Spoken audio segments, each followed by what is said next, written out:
Hey guys, it's Javier, and today I'm bringing you this workout straight from my New York City apartment. Right now, we're still in the middle of the coronavirus outbreak, so all the gyms and businesses are shut down. And I know a lot of you may not have access to your normal equipment, and you may be just trying to get by with your workouts, doing them within your own home. So today I'm going to show you how to get a really good, really challenging shoulder workout that'll hit the muscle group from all sorts of different angles. And you may not even miss the normal equipment that you usually have access to. All right, so let's get started. So for shoulder workouts, I actually like to start off with a bit of stretching. I know it's not necessarily the normal order of things, but for me, I find that it helps open up the range of motion, and the other movements I feel like I have a little bit more strength once I get into them. So first I do a couple of movements that stretch out like the internal and external rotation ability in the shoulder. So the first one I like to do is I go on the wall here. I put my hand flat on the wall, about just above waist height, and then I wedge my hip bone into there. Okay, hold on to my arm to keep it in place, and then I rotate around, and that starts to bring on the stretch through those internal rotator muscles, like the subscapularis in particular. And this one I can do a little isometric. So I'm trying to do this motion against the wall. Even though the arm is staying stationary, I create that tension, and then I let it go, and then I deepen into the stretch a little bit. Now, since this is the beginning of the workout, I don't hold these stretches for very long, but just enough to kind of get things moving a little bit better. And then now to hit the opposite, I'll bring the hand behind my back here, and then I'm gonna put that back side of the elbow onto the wall, right here. Show it from this side. So I'm putting the back side of the elbow onto the wall, and then I'm using my hip to leverage my forearm closer in. So I'm pushing my weight in this way, finding that stretch, and then the contraction, I'm rotating out this way, trying to pull that arm into my hip. So a little tension there, and then I let it go and deepen into the stretch a little bit. And again, I'm only holding these for a few seconds just to kind of get the shoulder range of motion loosened up. Okay, so obviously I hit the other side too. Coming through that stretch, isometric contraction there, and then letting it relax, sinking in a little bit deeper. And then same thing on the other side, back of the elbow on the wall, and I forgot to mention this, keep that shoulder down, push the hip into the wall, isometric, and then deepen the stretch a little bit further. Just enough to get that shoulder moving a little bit better. You may not be tight in these areas, but over time you'll figure out where you tend to get tight or areas that need more work, and then you can spend more time working on those. So the next one, I'm gonna go ahead and put my hand on the wall, face down, so the fingers are pointing down here. My shoulder is coming down, and then I'm pushing the shoulder away from my neck like that. Okay. Now I'm rotating my body, increasing that stretch there, making sure the shoulder is down and away, and then I can actually bring the ear towards the opposite side. You feel the stretch kind of deep underneath the shoulder blade and through the neck a bit, and then you can try turning the neck all the way around. Okay, again, just a light stretch. So I hit the other side here, fingers down, elbow straight here, shoulder down, and now pushing the shoulder away. That's important. If you're here, you're not really going to feel much of a stretch, but if you're down and away, then the stretch starts to come on. So I rotate my body around, try to keep that elbow locked as best as I can, And then I can bring my head towards the opposite side. If you want, you can use that hand to help bring the head towards the opposite shoulder. And then you can turn the neck all the way around and get all those areas loosened up in shoulder, neck, upper traps, all those sorts of areas. Now, there's a ton of more stretches we can do, but I'm just going to go over a couple more here. So one more stretch that I'll do before we get started is what I call like a Y stretch on the wall. So I'm going to come close to the wall and bring my arm down so it's, about 30 degrees from vertical. And I'm going to put my weight against the wall and rotate around. So this first position, you see that my shoulder, the front of my delt, is actually not touching the wall. Okay, and I feel this one through the pec, mostly through the pec, a little bit in the subscap. Now if I come back out of it and put my shoulder onto the wall, so now my front delt is touching the wall, and then I stretch around. Now from this one, I feel it more specifically in the front delt and a little bit through the forearm and the bicep. Okay. Now I hit the other side. So coming close to the wall, bring that arm down about 30 degrees, rotating around.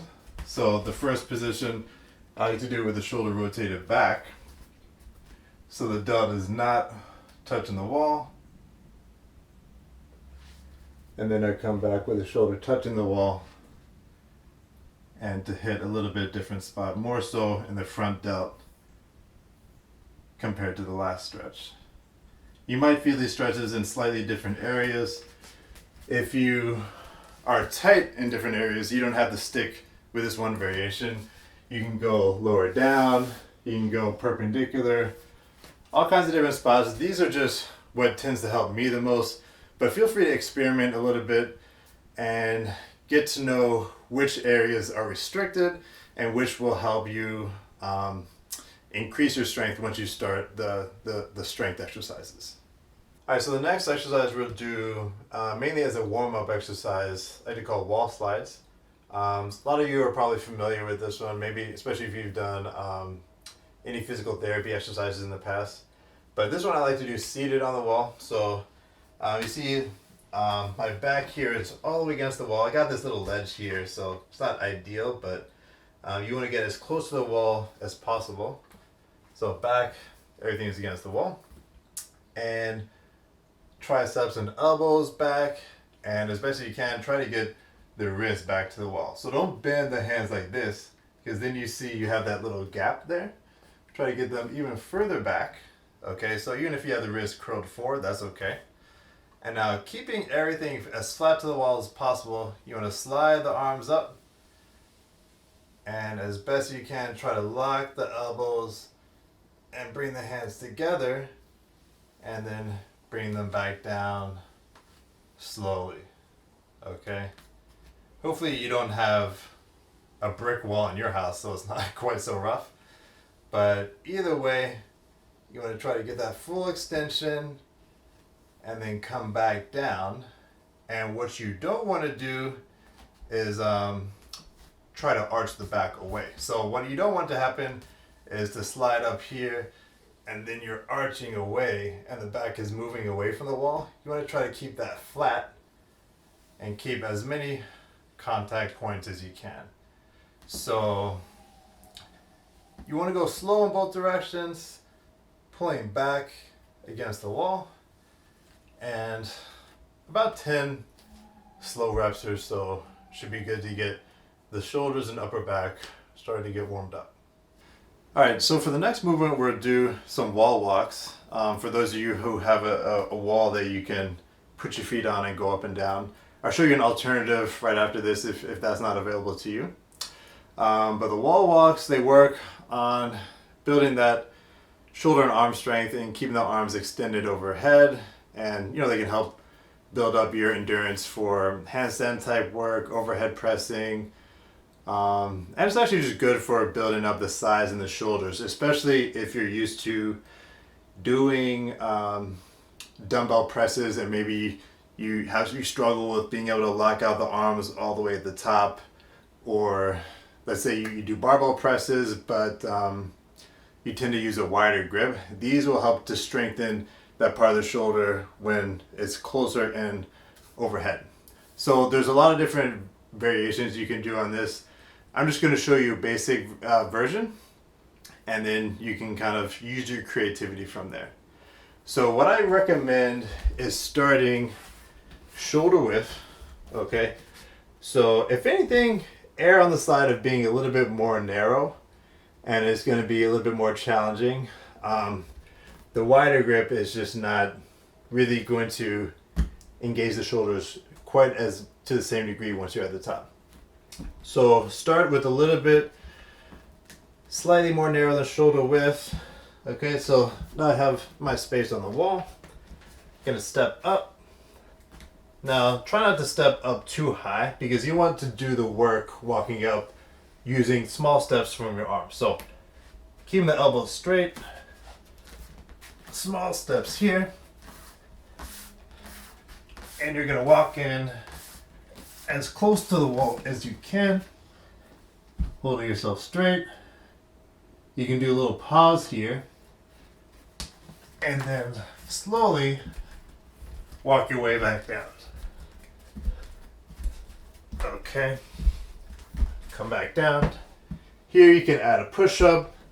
You can do a push-up at the top also. So coming up, maybe if you're a little bit more advanced, you can come all the way up here, do a push-up here, walk out, do a push-up here. Okay, so that's a little bit more advanced version. Now, what I don't want you to do is to try to cover all the distance on the wall with the feet and only a few steps with the hands. So what I mean by that is if I'm starting here and then I just take a big step up and I'm already at the top, instead of taking short steps, I find that the short steps help you to practice keeping the elbows locked out a little bit better. So for this one, I would say if it's your first time doing it, maybe just 2 or 3 rounds, 2 or 3 reps going up and down would probably be challenging enough. If you're a little bit more well-conditioned already, then you could break it up into multiple sets. So maybe 1 to 3 reps in a set, and then taking a small break and trying to do about 4 or 5 sets like that. But if you find that your form is starting to break down or you can't maintain the elbow straight, then stop the set there. You don't want to end up collapsing and hurting yourself while you're in coronavirus quarantine. Okay, so make sure you be a little bit careful and focus on those small steps there, keeping the elbows locked and getting as close to the wall as you can. If you don't have a good wall space to do the wall walks, but you still want to work on that overhead strength for your shoulders, another good movement to do is a push-up variation where you start up in a pike position, almost like a downward dog sort of position, and then you allow yourself to drop down and press back up. So it's going to look like this. So I'm going to walk my feet up. And I find if you stay up on the toes, it'll make it even a little bit more challenging. Okay, so as much weight as you can shift towards the hands, the more challenging it's going to be.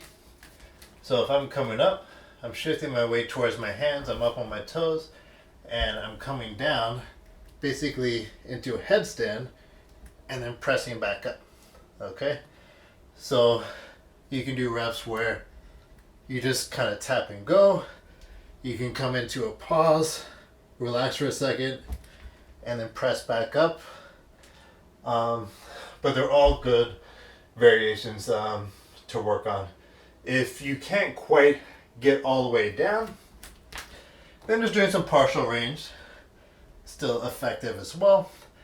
Or you can just walk your feet back a little bit so you're not carrying quite so much weight, and it's more like an semi-inverted close grip push-up. Okay, so this is another good variation to continue to work on that shoulder pressing strength, and doesn't require anything except some open floor space. All right, so next we're gonna do some reps from a side plank position, and this, even though it's mainly known as an oblique and QL exercise, it actually works the shoulder, especially when it's already pre-fatigued from doing these other movements. So what you're gonna do is put the hand on the ground, okay? At the start position, you wanna have that arm just about vertical when the rest of the body is straight.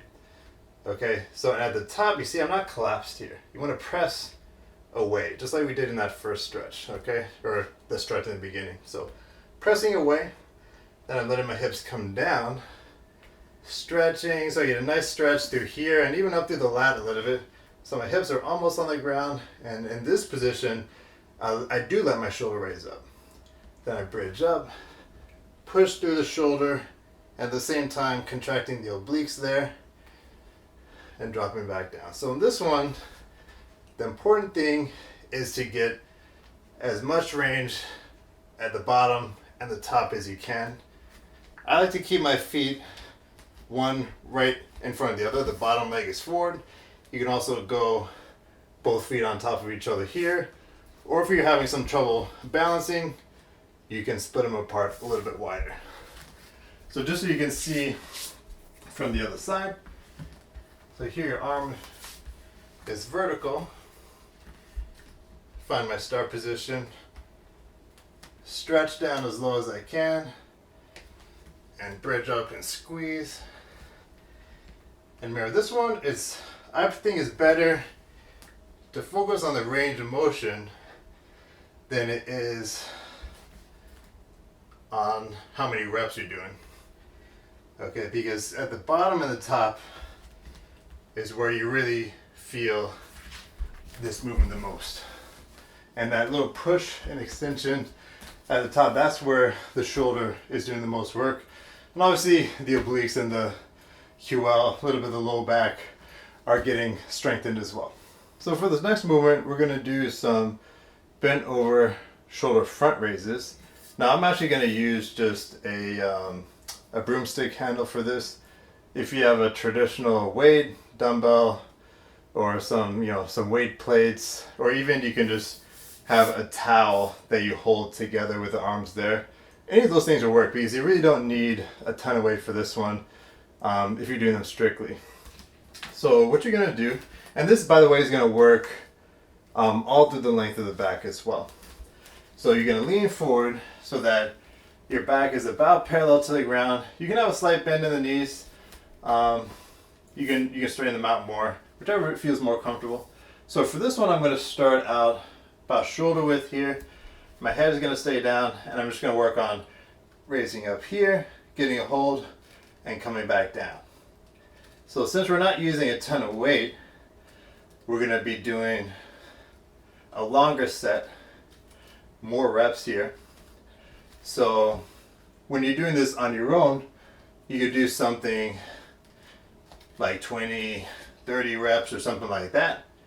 And then when you get to the last one, just work on maintaining that hold, trying to press the arms out, and you can even shrug the shoulders away a little bit to try to maintain that position, and try not to let the arms drop down as you're doing the hold. Really try to hold them up tight there and maintain that extension.